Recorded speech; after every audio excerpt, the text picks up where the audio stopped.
The following story has been brought to you by StoriesToInspire.org. Listen to this. You wouldn't believe it. It happened on Coney Island Avenue. A guy's walking home from Kollel in the afternoon. His wife calls him up on his cell phone. She says, listen, go into the grocer here, this mom and pop shop or whatever it's called. And, small grocer. Go in, please, do me a favor and get something for the kids. She needed some food at home. Good. The guy goes in, and this fellow, these small grocery shops, the guy who runs he packs the bags, he takes the food, and he's on the phone, he does everything. So he's on the phone. So there were 3 people online in front of this Kollel Jungerman. And they're all listening to this conversation. And this fellow, the guy, the owner of the store, saying, Mrs. Goldberg, that's not her name, but I will just use it, Mrs. Goldberg, please, I feel bad. Maybe you could pay me something. And then he said, no, I'm not. I'll send you the food. Don't worry. I'm going to send the order. But you owe me over $1,000. I'm a small storekeeper. And I have to pay my suppliers. They also want money. He says, no, but don't worry. I promise you, I'm going to send the food. You have nothing to worry about. And these guys look at each other.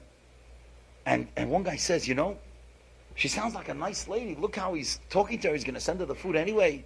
There's not Rachmanis on her. So the second guy says, There's Rachmanis on him also. He's a small-time grocer. He probably needs a lot of money. So the third guy says, maybe we should help him. So the current guy says, yeah, let's do it all together. And as he's talking to Mrs. Goldberg, each of them puts down $250 on the table. And this guy, as he's talking, his eyes are falling out of his head. And he says, Malachim just walked in here. You don't owe me anything anymore. Do you imagine? Mika Amcha Yisrael. Tzimatan B'Seiser, that Mrs. Goldberg will never know who paid. That's what Klal Yisrael is all about. Ki yeh b'cha evyon, we're being tested. Those 4 guys were being tested. I think they passed the test with flying colors. I can't imagine, $250. It's a lot of money. But even if we give something, that's something. I can tell you, in my neighborhood in Kew Gardens, Rav Weinberger, we grew up together in Kew Gardens, so he knows the store called Rosenblum's.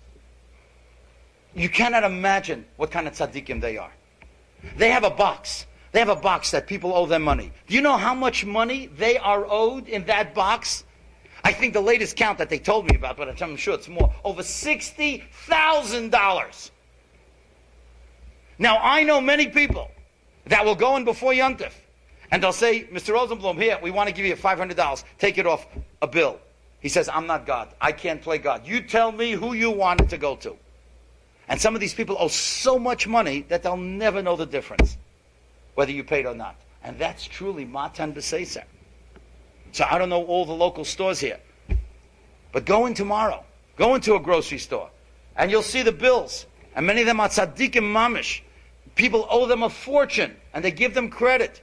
And you know something? I want to tell you another thing, which I believe very strongly. I believe that when you do that, and you give money to the grocer, go home and tell your kids you did it. Don't brag to everybody else. Tell them it's between me and you. Tell them at the supper table. And you know why? Because I think one of the saddest things is that when people come to be Menachem Avol and they tell the Avelim, you know what your father did? You know what your mother did? And they say, wow, we never even knew that. And I think that's awful. Because the father and the mother lost an opportunity for chinuch. All these years, their children could have been inspired by the good that they did, and they didn't tell it to them. When you tell your child something, you're not bragging. When you tell anybody else, it's bragging. But when you tell your child, you're teaching them. So that when they get older, they're going to pay somebody's bills. Enjoyed this story? Come again. Bring a friend. StoriesToInspire.org